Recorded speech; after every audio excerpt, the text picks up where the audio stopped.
A major incident has been declared in North Wales where emergency services are dealing with a large wildfire near Sychnant Pass on Conwy Mountain.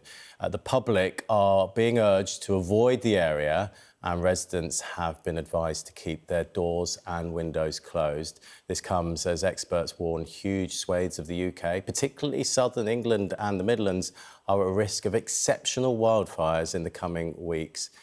Due to the ongoing heatwave.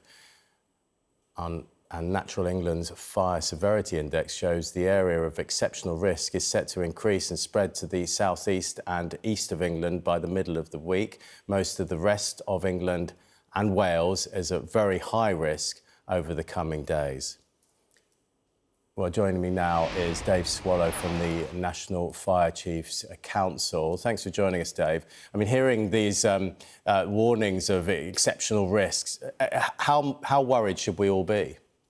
Well, the exceptional risk for us and the Fire Severity Index gives us an indication of how difficult fires are going to be. So if they don't start, then they're not a problem. But where they will start, they'll be extremely difficult for us, myself and my colleagues, to extinguish. And that's down to the weather conditions we've got, in particular the stronger winds that we're going to see over the next few days.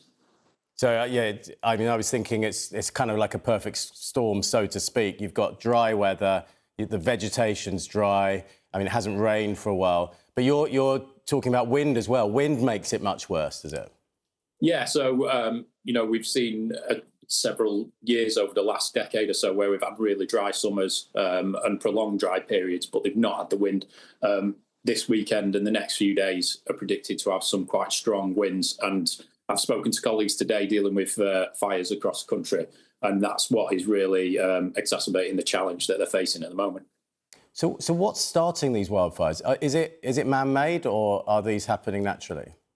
No, unfortunately, most of the UK, the large majority, and I'm talking like 99% of fires in the UK are caused by some sort of human interaction, whether that's accidental or deliberate. So, whether that's people with campfires or disposable barbecues or not disposing of waste very cleverly, or some deliberate action, unfortunately, in some cases, it's nearly always down to some sort of human interaction.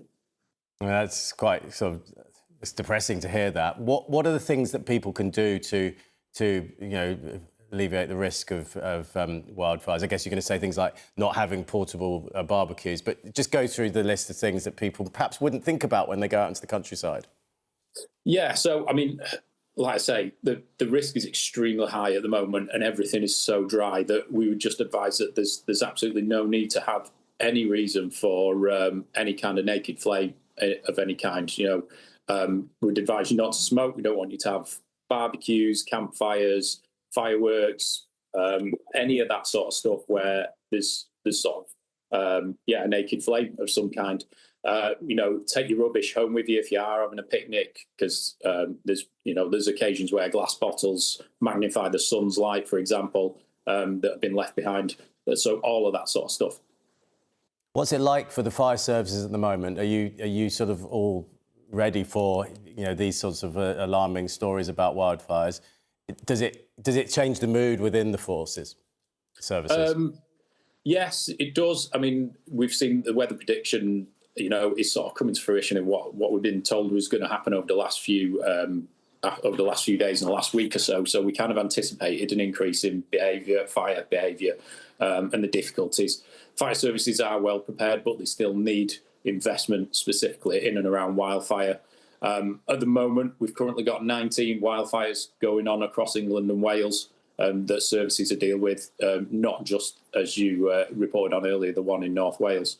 And crews are being deployed across them 19 and other smaller vegetation fires to deal with them. So we're extremely busy at the moment, but we're doing what we can. Is this something you're seeing more of as our summers become drier and warmer? Yes. Last year we recorded over 1,000 wildfires for England and Wales, and that's the most that we've ever recorded.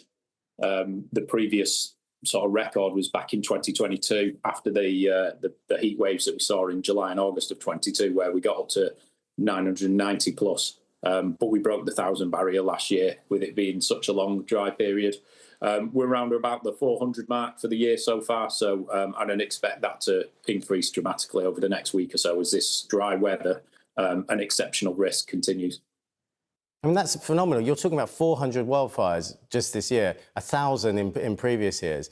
How do you go about tackling a wildfire when you know, I mean, it could be over a really large area of space. You've had a call to say there's a fire out in a field, or whatever, wherever it is. Where do you go? Do you have to get a drone up to assess where it is, or, what's the approach? All right, so we're actually starting to adopt tactics used by our colleagues in other parts of the world. So traditionally we've used, and you've probably seen firefighters this, with beaters and obviously water. That's our main sort of firefighting media that we use.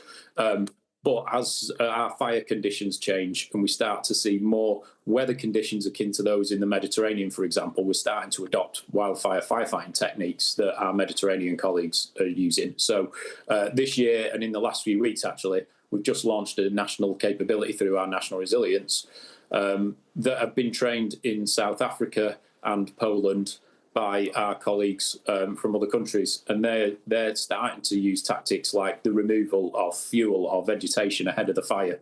So they'll be using things like drip torches to start fires and burn the fuel out, and cutting tools to cut fuel away and remove the vegetation before a fire gets there. Yeah, Dave Swallow from the National Fire Chiefs Council. Thank you very much indeed for joining us. Cheers, Sean. Thank you.